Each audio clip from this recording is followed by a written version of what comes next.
പ്രിയമുള്ളവരെ, വിശുദ്ധ ബൈബിളിനെ ആസ്പദമാക്കിക്കൊണ്ട് ഞങ്ങൾ സംപ്രേഷണം ചെയ്യുന്ന ഒരു ചാനലാണ് ബൈബിൾ വചനങ്ങൾ എന്ന ഈ ചാനൽ.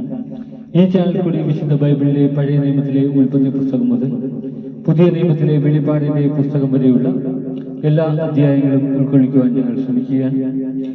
ഈ ദൈവവചന ഭാഗങ്ങൾ കേൾക്കുന്ന എല്ലാവരും ലോകത്തിന് ശാന്തിയും സമാധാനവും നന്മയും ഉണ്ടാകുവാൻ വേണ്ടി എന്നോടൊപ്പം സർവശക്തനായ ദൈവത്തോട് പ്രാർത്ഥിക്കുക. അതോടൊപ്പം തന്നെ ഈ ചാനൽ കാണുന്ന എല്ലാവരും ഞങ്ങളുടെ ചാനൽ ഒന്ന് സബ്സ്ക്രൈബ് ചെയ്യുക. സബ്സ്ക്രൈബ് ചെയ്ത് താഴെ കാണുന്ന ബെൽ ഐക്കൺ കൂടി ക്ലിക്ക് ചെയ്ത് ഞങ്ങളുടെ എല്ലാ അധ്യായങ്ങളും നോട്ടിഫിക്കേഷനായി നിങ്ങൾക്ക് ലഭിക്കുന്നത് പോലെ ഞങ്ങളോട് സഹകരിക്കുക. പുതിയതായി കേട്ടു തുടങ്ങുന്നവർ ഉൽപ്പത്തി പുസ്തകം 1 മുതലുള്ള എല്ലാ അധ്യായങ്ങളിലും കേട്ട് ദൈവാനുഗ്രഹത്തിനായി പ്രാർത്ഥിക്കുക. ഒപ്പം എനിക്ക് വേണ്ടി കൂടി സുരക്ഷിതനായ ദൈവത്തോട് പ്രാർത്ഥിക്കുക. നിങ്ങളെവിടെയും പ്രാർത്ഥനാ നിർഭരമായ സഹകരണം തുടർന്ന് പ്രതീക്ഷിച്ചുകൊണ്ട് സംഖ്യാപുസ്തകം 18-ാം അധ്യായം. പുരോഹിതരും ലേവ്യരും. കർത്താവ് അഹ്റോനോട് അരുളിച്ചെയ്തു, നീയും പുത്രന്മാരും നിന്റെ പിതൃഭവനം മുഴുവനും വിശുദ്ധ സ്ഥലത്ത് സംഭവിക്കുന്ന അകൃത്യങ്ങൾക്ക് ഉത്തരവാദികളായിരിക്കും. നിങ്ങളുടെ പൗരോഹിത്യ ശുശ്രൂഷ സംബന്ധിച്ചുണ്ടാകുന്ന തെറ്റുകൾ നീയും പുത്രന്മാരും ഏറ്റെടുക്കണം. നീയും പുത്രന്മാരും സാക്ഷ്യകൂടാരത്തിന് മുമ്പിൽ വരുമ്പോൾ നിങ്ങളെ സഹായിക്കുന്നതിന് നിന്റെ പിതൃഗോത്രജരായ ലേവ്യ സഹോദരന്മാരെയും കൊണ്ടുവരിക. അവർ നിങ്ങളെ പരിചരിക്കുകയും കൂടാരത്തിലെ പരിചാരക വൃത്തികൾ അനുഷ്ഠിക്കുകയും ചെയ്യട്ടെ. എന്നാൽ വിശുദ്ധ മന്ദിരത്തിലെ പാത്രങ്ങളെയോ ബലിപീഠത്തെയോ അവർ സമീപിക്കരുത്. സമീപിച്ചാൽ അവരും നിങ്ങളും മരിക്കും. അവർ നിങ്ങളുടെ കൂടെ നിന്ന് സമാഗമ കൂടാരത്തിലെ സകല ജോലികളും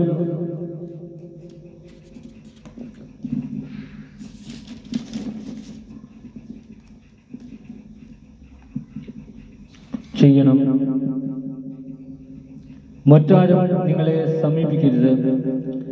ഇസ്രായേൽ ജനത്തിന്റെ മേൽ ഇനി ഒരിക്കലും ക്രോധം പതിക്കാതിരിക്കാൻ വിശുദ്ധ മന്ദിരത്തിന്റെയും ബലിപീഠത്തിന്റെയും ചുമതലകൾ നിങ്ങൾ തന്നെ വഹിക്കണം. നിന്റെ സഹോദരന്മാരായ ലേവ്യരെ ഇസ്രായേലിൽ നിന്ന് ഞാൻ വേർതിരിച്ചെടുത്തിരിക്കുന്നു. സമാഗമ കൂടാരത്തിൽ ശുശ്രൂഷ ചെയ്യുന്നതിന് കർത്താവിനുള്ള ദാനമായി അവരെ ഞാൻ നിങ്ങൾക്ക് തന്നിരിക്കുന്നു. ബലിപീഠവും തിരശ്ശീലയ്ക്ക് പിന്നിൽ ഉള്ളവരും സംബന്ധിച്ചുള്ള പൗരോഹിത്യ ശുശ്രൂഷകളെല്ലാം നീയും പുത്രന്മാരും അനുഷ്ഠിക്കണം. നിങ്ങൾ തന്നെ അത് ചെയ്യണം. പൗരോഹിത്യ ശുശ്രൂഷ നിങ്ങൾക്കുള്ള ദാനമാണ്. മറ്റാരെങ്കിലും അതിന് തുനിഞ്ഞാൽ അവൻ മരണശിക്ഷ അനുഭവിക്കണം. പുരോഹിതരുടെ വിഹിതം.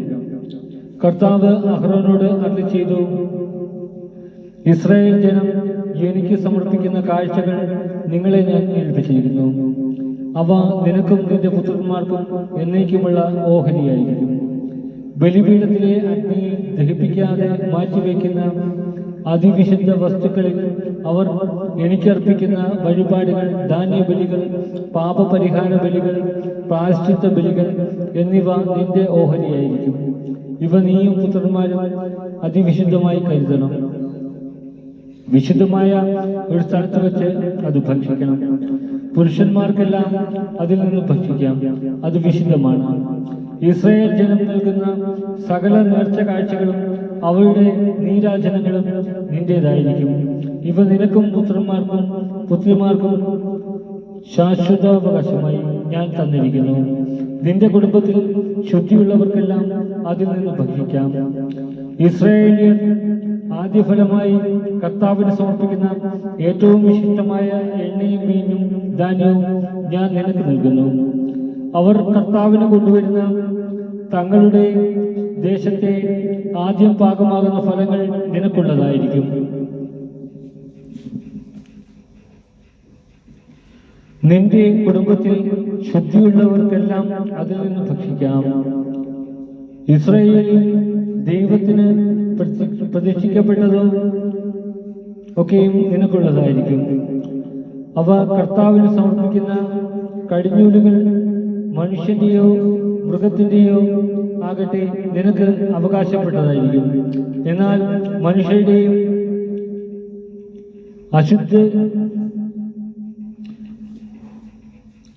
അശുദ്ധ മൃഗങ്ങളുടെയും കടിഞ്ഞൂലുകളെ വീണ്ടെടുക്കാൻ അനുവദിക്കണം.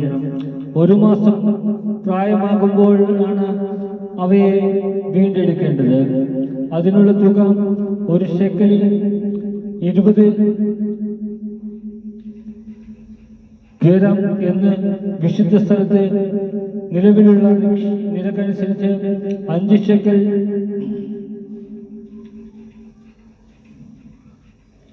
വെള്ളിയായിരിക്കണം. എന്നാൽ പശു, ചെമ്മരിയാട്, കോലാട് എന്നിവയുടെ കടിഞ്ഞൂലുകളെ വീണ്ടെടുക്കേണ്ടതില്ല. അവ വിശുദ്ധമാണ്. അവയുടെ രക്തം ബലിപീഠത്തിന്മേൽ തളിക്കുകയും കൊഴുപ്പ് കർത്താവിന് സുഗന്ധവാഹിയായ ദഹനബലിയായി അർപ്പിക്കുകയും വേണം. നീരാജനം ചെയ്ത നെഞ്ചും വലത്തെ കാൽക്കൂറും പോലെ അവയുടെ മാംസം നിനക്ക് അവകാശപ്പെട്ടതാണ്. ഇസ്രായേൽ ജനം കർത്താവിന് നീരാജനമായി സമർപ്പിക്കുന്ന വിശുദ്ധ കാഴ്ചകളെല്ലാം നിനക്കും പുത്രന്മാർക്കും പുത്രിമാർക്കും ഞാൻ ശാശ്വത അവകാശമാണ്. ശാശ്വത അവകാശമായി ഞാൻ നൽകുന്നു. കർത്താവിന്റെ സന്നിധിയിൽ നിനക്കും സന്തതികൾക്കും ഇത് എന്നേക്കും നിലനിൽക്കുന്ന അലംഘനീയമായ ഉടമ്പടിയായിരിക്കും. കർത്താവ് അഹ്റോനോട് അരുളിച്ചെയ്തു, ഇസ്രായേലിൽ നിനക്ക് ഭൂമി അവകാശമായി ലഭിക്കുകയില്ല. അവരെ പോലെ നിനക്ക് ഓഹരിയും ഉണ്ടായിരിക്കുകയില്ല. ഞാനാണ് നിന്റെ അവകാശവും ഓഹരിയും. ലേവിയുടെ വിഹിതം. സ്വദേശ് സമാഗമ കൂടാരത്തിൽ ലേവ്യർ ചെയ്യുന്ന ശുശ്രൂഷയ്ക്ക് ഇസ്രായേലിൽ നിന്ന് ലഭിക്കുന്ന ദശാംശമായിരിക്കും പ്രതിഫലം. പാപം ചെയ്ത് മരിക്കാതിരിക്കാൻ ഇസ്രായേൽ ജനം മേലിൽ സമാഗമ കൂടാരത്തെ സമീപിക്കരുത്. ലേവ്യർ സമാഗമ കൂടാരത്തിലെ ശുശ്രൂഷകൾ നിർവഹിക്കണം. തങ്ങളുടെ തെറ്റുകളുടെ ഉത്തരവാദിത്വവും അവർ വഹിക്കണം. ഇത് എല്ലാ തലമുറകൾക്കും ഉള്ള വ്യവസ്ഥയാണ്. ഇസ്രായേലിൽ അവർക്ക് അവകാശം ഉണ്ടായിരിക്കുകയില്ല. എന്നാൽ ഇസ്രായേൽ ജനം കർത്താവിന് നീരാജനമായി സമർപ്പിക്കുന്ന ദശാംശം ലേവ്യർക്ക് അവകാശമായി ഞാൻ നൽകിയിരിക്കുന്നു. അതുകൊണ്ടാണ് ഇസ്രായേലിയുടെ ഇടയിൽ അവർക്ക് അവകാശം ഉണ്ടായിരിക്കുകയില്ല എന്നും ഞാൻ വ്യവസ്ഥ ചെയ്തിരിക്കുന്നത്.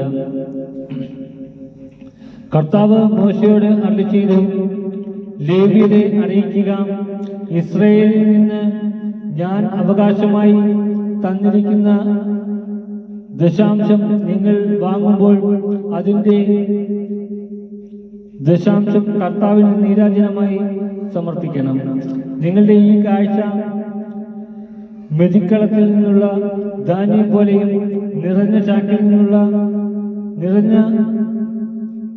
ചാക്കിൽ നിന്നുള്ള വീഞ്ഞ് പോലെയും പരിഗണിക്കപ്പെടും.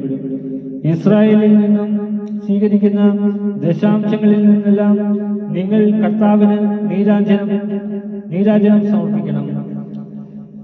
അർപ്പിക്കണം. കർത്താവിനുള്ള ഈ കാഴ്ച പുരോഹിതനായ അഹറോന് കൊടുക്കണം. നിങ്ങൾക്ക് ലഭിക്കുന്ന കാഴ്ചകളിൽ ഏറ്റവും ശ്രേഷ്ഠവും വിശുദ്ധവും ആയതിൽ നിന്ന് കർത്താവിന്റെ നീരാജനം അവിടത്തേക്ക് സമർപ്പിക്കണം.